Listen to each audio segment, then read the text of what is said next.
a 5-star employee represents the top 15% of available talent at the given market rate. So you can't change someone's performance or skill set by paying them more. I mean, I think every entrepreneur has attempted that at some point out of desperation. It's like, oh, well, they're not making the sales calls that I hired them and need them to make on a consistent basis. So maybe if I pay them $10,000 more, that'll make them make those sales calls like I need them to make. Hey, welcome to my channel. My name is Kristy Yoder, host of the Master Delegator Podcast. The Master Delegator Podcast is for busy and overwhelmed entrepreneurs who want to learn how to become effective in the area of delegation and learn how to hire great virtual assistants to help them scale their business and have more time and freedom. If you are new to this channel, please consider subscribing and don't forget to click the notification bell so you get notified every time I post a new video. All right, let's get started. Hey everyone, my guest for today's episode is a former flight attendant turned entrepreneur who has cracked the code on recruiting and retaining what she refers to as 5-star employees. They are game changing, dedicated, hardworking people who make big plays and get real consistent results. Never want to settle for everyone, Danielle Mulvey has scaled her several companies to over $50 million in annual revenue while spending less than 10 hours each week overseeing their operations. Danielle's own team of trusted 5-star employees provides her with the freedom to spend the rest of her work week guiding other entrepreneurs through podcasting, workshops, and community curating. Danielle, welcome to the Master Delegator Podcast. I'm so happy that you are here, and I'm so happy that you got back from your vacation safely, and I'm glad that you had, fun time with your family. Yeah, thanks, Kristy. I'm so excited to be with you today. Yeah, me too. Oh my. I feel like we scheduled this, a couple of times, and finally we're here. So hopefully, I don't, I will not have any problem with my internet connection, but I'm sure I won't because recently it's been working really great. So yeah, I want to just dive right in. Are you ready? Yeah, let's go. All right. So you've been in the business for 10 years. So you've been an entrepreneur for 10 years, and I'm sure that you have had so many experiences when it comes to hiring people, and you are expert when it comes to hiring, a 5-star employee. So tell me about what is your definition of a 5-star employee? Sure. So I just like to clarify something. I started my first business 25 years ago. And so I've been an entrepreneur for almost 25 years.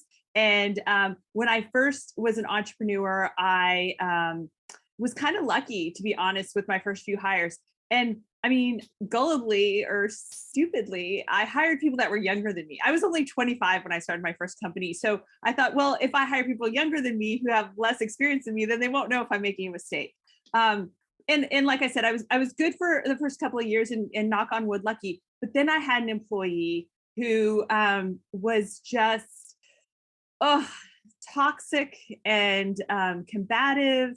And I woke up one Monday morning and was just like, can I call in sick to my own company? Because I just had that feeling of dread that I didn't want to go into the office, and I owned the office. I owned the company. And it was that moment that I said, this, I've been lucky. And if I'm going to scale and grow my company, I really need to get serious about hiring the best of the best and making sure I don't hire another one of these type of employees. So I really dove in 25 years ago and really kind of like started just becoming like obsessed with recruiting, hiring, and retaining what we coin 5-star employees. And it's been over the last 10 years that I've been starting to share it with other entrepreneurs in the small communities that I've been involved in. And now we're sharing it on honestly a global scale. So A 5-star employee is the top 15% of available talent in the market. So statistically speaking, 1 out of 7 candidates is a potential 5-star employee. And we like to use the 5-star employee rating system as an objective criteria to assess existing and new talent in an organization. So, most businesses, are asking questions and thinking they're getting, some good information. But ultimately, when you're just asking questions, maybe writing down a few notes, you're making a subjective decision on whether to hire this person or not. And, our guts are good sometimes, but not all of the time. When you leverage an objective system and a process and specific criteria, you are able to objectively assess talent. And you're also able to objectively see where the person's opportunities are for further growth and development as well. Wow, that is really, really awesome. So the 5-star employee rating system that you have right now, it's not just for when you want to hire, it's also for to assess your current employees. Exactly. So when we teach business owners, hiring managers, entrepreneurs on how to use the 5-star employee rating system, we actually take them through the process and have them do it with their existing employees or with maybe people that they've had in the past. And when they do that process, it's this big, oh my gosh, like it proves it to themselves that this system works, because if they would have applied this system, they would have seen that, oh gosh, Johnny isn't a good listener. That's like a red flag in the 5-star employee rating system.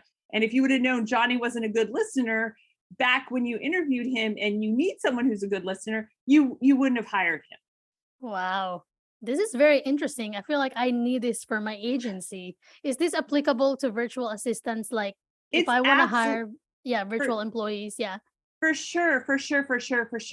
And again, it's about filtering out and not getting tempted in a weak moment to settle for an employee. So you don't want to settle for a 1, 2, or 3-star employee. You don't want to settle for average, ho-hum, or worse. You really want to filter out the candidates and get that 5-star candidate. But I also want to just, point out that a 5-star employee and a candidate for the role it's specific to the role. So you customize and you personalize the 5-star rating system based off the role that you're recruiting for. Because let me be honest, I could get a position tomorrow as a bookkeeper. I could walk in and I could get someone to hire me today as a bookkeeper. But I'll be honest, I would be a 2-star bookkeeper. But I'm a 5-star entrepreneur. So, your star rating system is based off of the aptitudes, the skills, the qualities, the success metrics specific to the role. And those are all part of the criteria that you assess it with the 5-star rating system. But, what you're looking for with a virtual assistant in terms of the aptitudes and skills is going to be different than what you're looking for someone who works in the back of the house in a kitchen at a pizza parlor, right? Right. Yeah, exactly. I am really interested in what you're doing now. So what do you do then? Like for instance, if you have used your if I have used your 5-star employee rating system and I found that there's a few of my current employees that are not fit, that did not pass, They're not quite whatever. 5-star. There might Yeah, be they're three not 5-star. star, Yeah. 4-star. Yeah. What do you do then? Do you train them or do you fire them? So it depends upon like where they are and things. So let me explain the 5-star rating system, and then I can give you a perfect example. Okay. So the 5-star rating system is based off of 5 criteria. The first criteria is core value alignment. So we all want to clone ourselves, right? Because we could do everything in our business. And so the best way to clone yourself is to make sure that you're recruiting, hiring, and retaining employees who share your true core values, not your aspirational values, but the 3 to 5 like true core values that are just innate with you. So like one of my core values is delighting others. And, so I want people who get excited about going the extra mile to delight our customers and our members. The second criteria are the 11 qualities of a 5-star employee. So we've identified 11 universal qualities that apply to all employees. And so here's where there's a good example. Out of these 11 qualities, 2 are coded green, which means they're relatively easy to change. So if someone, scores low on thirst for knowledge and growth and learning, that's fine because that's a green one and that's relatively easy to change and coach someone on. 2 of the 11 qualities are coded red, and those are limber and listening. So, if someone is not a great active listener, they're going to score low on the listening. And most companies, especially small businesses, really rely on employees who are really good listeners and are able to take everything in and listen with all senses. Sometimes listening is just observing and learning from that observation or seeing what's going on and transpiring in front of you. And so if someone scored low on that, and I had an interview actually in March with a candidate, we were about 3 minutes into the interview, and I was like, she really hasn't answered the questions I've been asking. So let me kind of slow it down a little bit and ask some real basic questions. And she still wasn't answering those questions. So at about the 5.5-minute mark, I said, you know what? I'm sorry. This isn't, I don't think it'd be a great fit for us. So I'll just let you have the rest of your time today. And thanks so much.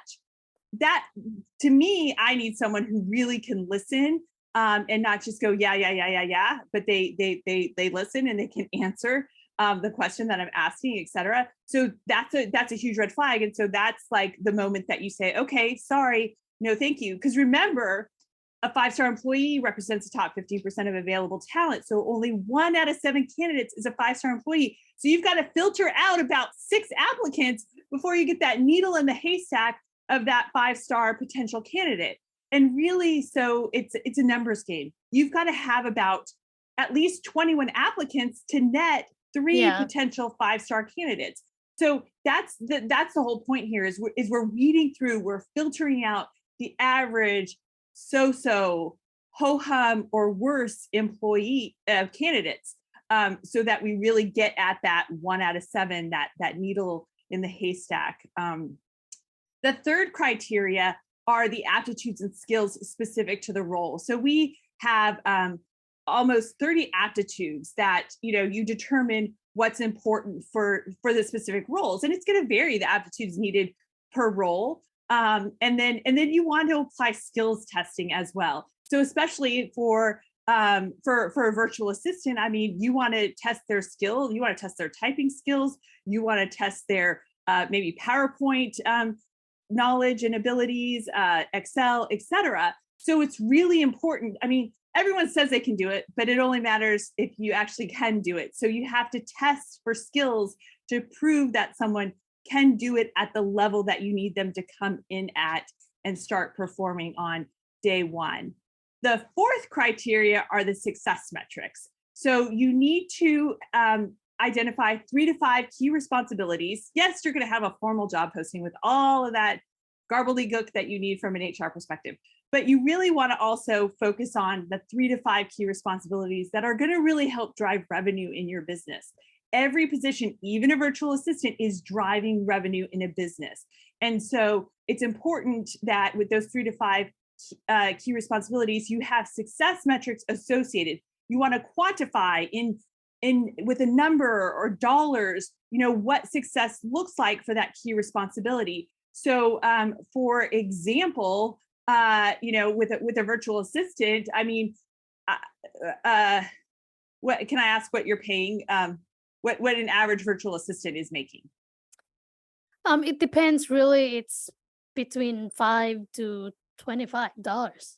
Okay. So let's say if I hired a virtual assistant with your firm, I'd be paying them $20 an hour. And so for me, I need a virtual assistant who I can offload 5 hours of work that has been on my plate and pay someone $20 an hour to do it, so that I get those 5 hours back. Instead of doing $20 an hour labor, I can spend that 5 hours doing, $500 an hour revenue generating labor. Does that make sense? Right. So you got to have those success metrics, and you got to measure against that, because that then leads us to the fifth criteria, and that is return on payroll. So you need to have your employees producing at least a 3x return on payroll. So if you're paying someone $50,000 a year, they need to be producing at least $150,000 in positive impact on revenue. Because what we found is that most businesses struggle with profitability, especially as they start to grow their employee count and scale their business at about 10 or more employees, $1 million or more in real revenue. People start hiring people, and then you end up with a bunch of 1, 2, and 3-star employees who are kind of just collecting a paycheck. And because one 5-star employee does the work of 2 or 3 1, 2, or 3-star employees. So you've got to make sure that you're being very efficient with your payroll, and you don't have 2 3-star employees on your payroll, because you're paying those people $50,000 a year each. That's $100,000 for those 2 3-star employees, when you could have one 5-star employee doing the work of those 2 3-star employees for just $50,000 a year. So we really challenge you, and again, be objective in terms of measuring that return on payroll. Is this employee, for what they're making, producing at least a 3x, ideally a 4x return on their payroll? So that's the 5-star rating system. I love it. Oh my. Where can we find this 5-star employee rating? And is this like an online course, or is this something that you teach people? Do we need to have a one-on-one with you? Yeah. So the best thing to do is definitely to connect with our company, the All In Company, and we can kind of assess where you are and what you need in terms of what stage you are in growing your business with employees. And in fact, I had a call the other day where someone sent me an email, and they're like, "Oh, I've got to hire someone, and I don't want to hire someone." And I had to talk with them, and I'm like, if you don't want to hire someone, then you need to redesign your business so that it doesn't require you to hire someone. And so actually, when we talked through it and stuff, I mean, she's not going to be a client of mine, because she decided, yeah, I don't want to hire someone. So I don't need to learn the 5-star employee rating system, because I don't want employees. And actually what she's doing with her business is she's outsourcing. So she's going to outsource the work that she was going to hire people to do in her business. And then she's reshuffling the expectations with clients and things. So it's good if we have a conversation to really kind of truly understand where you are, and ideally where you want to be. Because, for some people, you can find other ways to do things without hiring employees, if you don't want to hire employees. But and I mentioned the 11 universal qualities of a 5-star employee. So we have a tremendous resource that has the 11 qualities, and it's all detailed there. Actually, you can do a litmus test. You can score like the best person who's ever worked for you and the worst person who's ever worked for you. You can see, oh, I get it now. I see the difference. Wow, these 11 qualities are really useful and really kind of make or break a 5-star versus a 1, 2, or 3-star employee. And we also talk about and go through the criteria for the 5-star employee rating system. And so you can get that resource by texting "never settle," all one word, "never settle," to 411321. So that's "never settle," and you text that to 411321. I will text that later. So, oh my, I mean, I love everything you shared. I have my own HR recruiter, but of Yeah. course, it's different when you have like a standardized system to objectively hire people, not just because you feel like that person is a positive person and you feel like that person can do everything for you. I mean, it's good that a person, or the person that you're going to hire, is positive, but there's a lot of things that you have to look at aside from being positive, right? Yeah, and this helps with consistency. So Yeah. and replicating things. So you do have someone on staff who's an HR recruiter. If they do, they've got tremendous skills and such. But if you implement the 5-star employee rating system and they use that as part of their assessment process, then it's easy now to bring on additional recruiters and scale your business because everyone will be using the same system as which to assess talent, right? Mhm. Yeah, that's really good.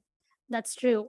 So knowing that you are hiring a 5-star employee, how does that affect um their pay, their monthly pay? Like, Yeah. since you know So that you're hiring someone, that's really good, based on the interview, are you gonna pay them more nope, than nope, nope, okay. nope. So a 5-star employee represents the top 15% of available talent at the given market rate. So you can't change someone's performance or skill set by paying them more. I mean, I think every entrepreneur has attempted that at some point out of desperation. It's like, oh, well, they're not making the sales calls that I hired them and need them to make on a consistent basis. So maybe if I pay them $10,000 more, that'll make them make those sales calls like I need them to make. No, it never works. If you've done it once, it doesn't work. If you haven't done it, trust us, it doesn't work. But yeah, so it's at the given rate, and it's important that honestly you are paying people within the market range. There's tons of salary data out there, and I'll be honest, across all of our different companies, and they're in different markets too. So that can vary in terms of salary and such. I tend to try to be on the 80 to 100% range in terms of against the market on salary, because then that keeps people with us. If you had someone and the given market rate is $50,000 a year for, let's say, a bookkeeper, and you pay them $75,000 a year, and they're like an average ho-hum or actually worse bookkeeper, and you've got to let them go, well, you've done them a great disservice because you've paid them 50% more than the given rate, and Mhm. now their expectation for a job is $75,000. Well, good luck for them trying to find a job as a bookkeeper that pays 50% above the market average. So you're really doing a disservice to employees, if you're paying them grossly over what the market range is, because they start to get into this expectation that's honestly unrealistic in the real world. Are you sick and tired of being overwhelmed and afraid you'll never scale your business? Meet Smart VAs. Unlike many virtual assistant agencies that only assign one dedicated virtual assistant, we provide flexibility for growing businesses by assigning a team of experienced virtual assistants that can do different tasks to support your continuous growth. Visit smartvas.online to book a free discovery call and start growing your business.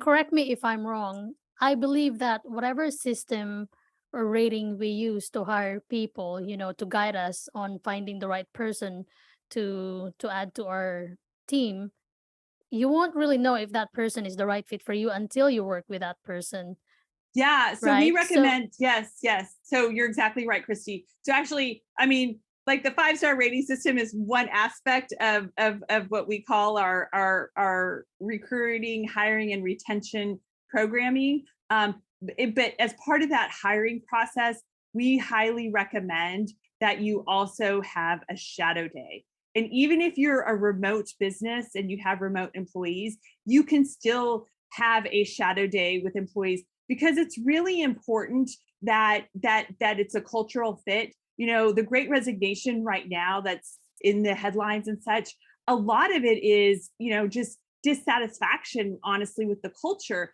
And I've talked to countless candidates, who I'm like, well, why are you leaving? Or, what's going on? Why are you looking for another job? And it's because, well, they said that the culture was great and fantastic, and it honestly isn't. And so it's really important that people do get that opportunity to experience a day in the life in your company and with the people that they'll be working with. We've had shadow days, and as part of our shadow days for an in-office position, we have a team lunch, and this office is in an industrial area, so there's not many places to like go and get something to eat. So most people, everyone actually, brings their lunch in, and everyone eats together at the same time because they just like it. And this one person was like, so this is like lunch every day, like we eat together and stuff. I said, well, I mean, that's what everyone likes to do. And she's like, yeah, I don't think that's for me. And it was a deal breaker for her. And it was like, okay, that's fine. That's great. I learned something, but it was so unusual. But I'm glad that I knew it in that front end before we gave her the position. Right.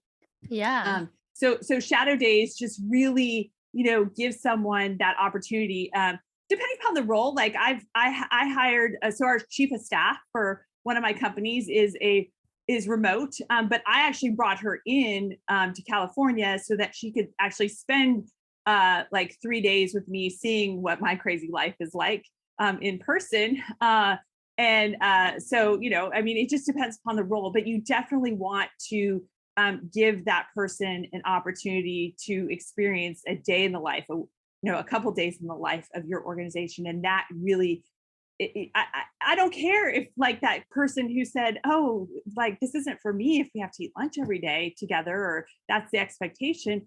And I was just like, okay, that's great. I didn't spend we do pay people for their shadow day time, but it's like $50, $75. Mm-hmm.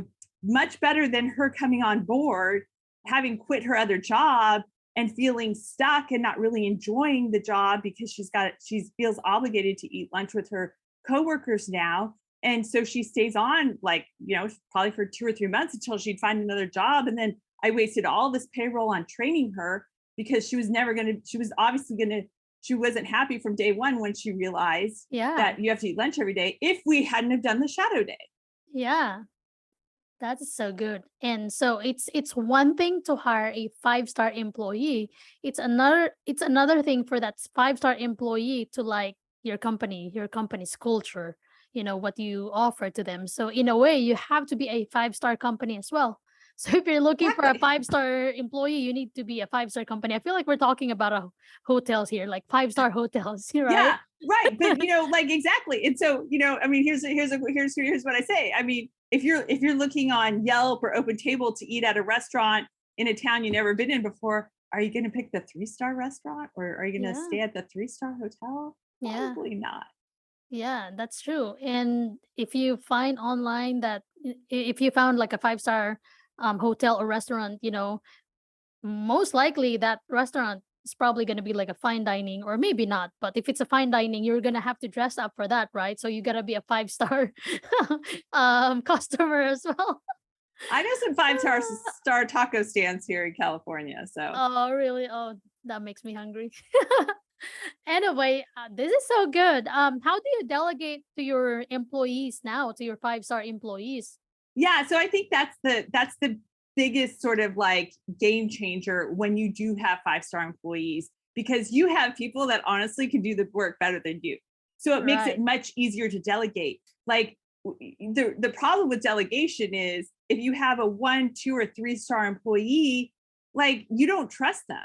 Like they're going to probably make a mistake. They're 1, 2, or 3-star. They're average, ho-hum, or worse. And so like, that's where it kind of like becomes this, well, I'll just do it myself instead of give it to them, because it's going to, I'm going to have to fix it. I'm going to have to correct it. I'm going to have to just probably redo it myself. So that's sort of the internal conflict that we have with delegation when we settle for having, 1, 2, and 3-star employees on our payroll. We're not confident in delegating to them. And so that's the problem. Yeah, that is so true. So tell me how it looks like when you delegate to a 5-star employee. Do you still create like a step-by-step guide for them to follow? Oh, so it depends. We definitely have standard operating procedures in our organization.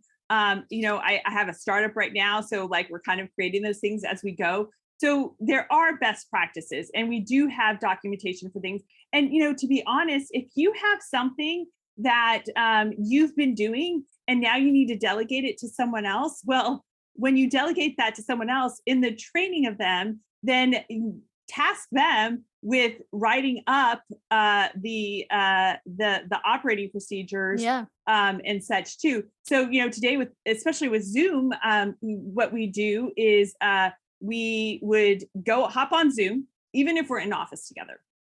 We'd hop on Zoom, and I would show them how to do XYZ. And so then we would take screenshots along the way, kind of share that, and then they would have a recording of the Zoom. We automatically transcribe all of our Zoom meetings in Otter AI. So now they have a transcript. So they're not having to try to transcribe some things and such. And now they've got some screenshots and they've got access to things. And so now it's on them to put together like the training manual for it. We use airmanual.co. It's the easiest, simplest, but robust, in my opinion. I looked for a long time for a great, online platform. And they do that because, when you task someone with having to teach someone, they really learn it better. So, so the test is when they complete kind of, documenting what they've learned, then they have to give it to someone else on the team who's never going to do the job, but needs to try to do the job once following the instructions. Right, exactly. And having, and I didn't do anything. Yeah. It was off my plate. I didn't write the manual. I completely delegated everything, that thing off my plate by showing someone how to do it once, but in an efficient manner. That's so true. And really having a standard operating procedure, it's so helpful. We have a lot of clients, who don't have or who didn't have a standard operating procedure, but we told our VAs that as they work on the task, write down the step-by-step instructions so that, who knows, people come and go, right? So that if there's another person who's going to do the task, it'll be easier for that person to take on the task, and the owner, the business owner, the client won't have to train the other person again. So awesome. So you have businesses, you have a business, this one that we're talking about right now, and also you have a startup business that you just mentioned. How do you make sure that you have freedom and flexibility? Yeah. So, I mean, honestly, by having 5-star employees, I went away for, 3.5 weeks and I didn't check in. I didn't say, hey, what's going on? No one called me. No one needed me.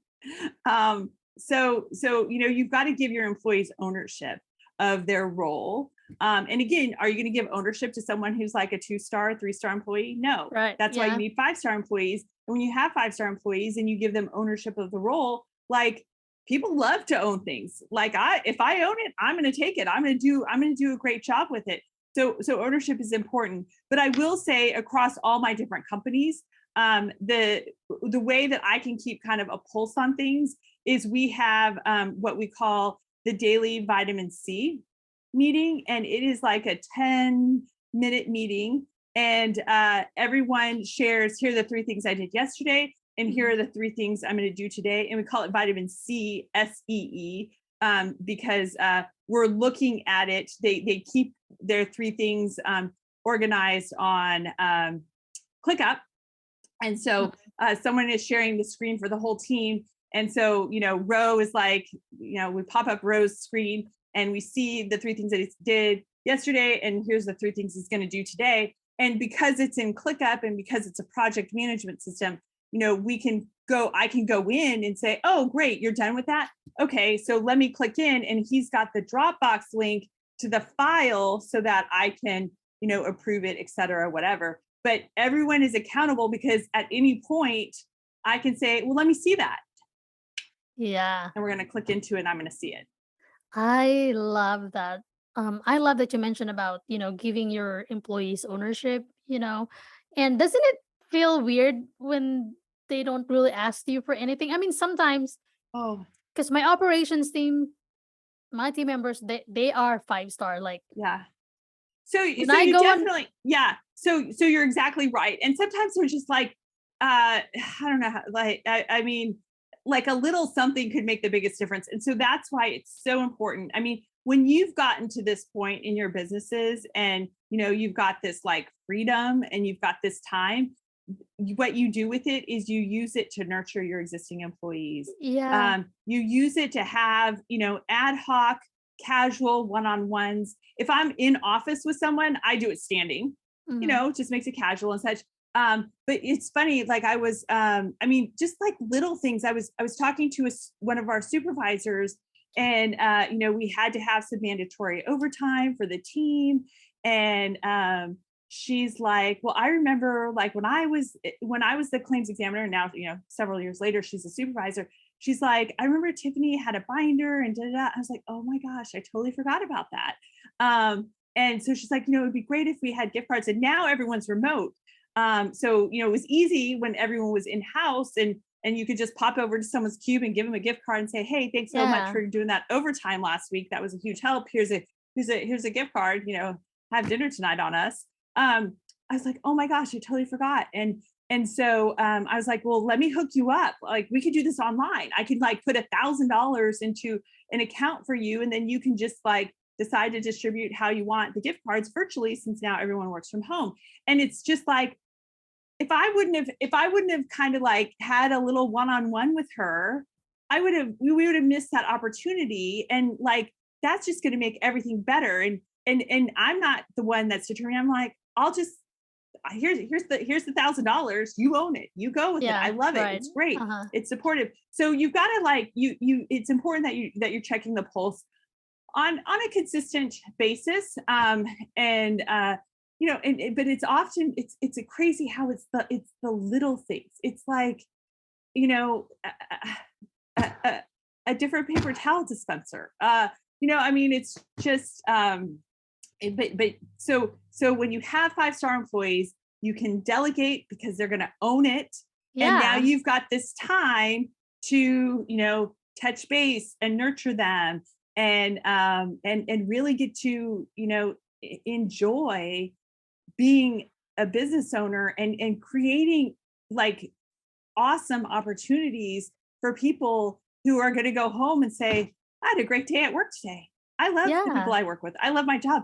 And how many people get to do that in today's day and age? So like this is I love every employee except maybe 2 or 3 that I've ever hired. And Yeah. I in fact, one of them, Greg Parker, I posted something on LinkedIn. This is probably like 6-7 months ago. And he like, he said, yeah, like those were great times, that was da da da. And it's like, oh my gosh, like an employee from 25 years ago, like we're still connected, like we're still good. He's in Nashville, I'm in California. But like that to me, that's a testament to like having companies with great culture, and bringing great people together. That is so good. I love it. Yeah, I mean, to me, like recently, like over the weekend, I was just so grateful, that I have my team because they work like a well-oiled machine to the point where I don't even need to get involved. And sometimes as a business owner, it feels so weird. You think like you ask yourself, am I still the business owner? Like, why am I not doing anything? Why am I not involved? And I feel like when you get to that point, that means that you have really delegated effectively to your team because you have delegated not just a task, but you have delegated a responsibility to your team. And I think that is what it's all about, right? You don't delegate just for the sake of delegation. You delegate because you want them to take ownership of what you want them to do. And they have significance, and we all want significance in what we do, and a purpose. And by giving them that ownership, you do have that. I mean, I think like I didn't have like a list of like, oh, here's a laundry list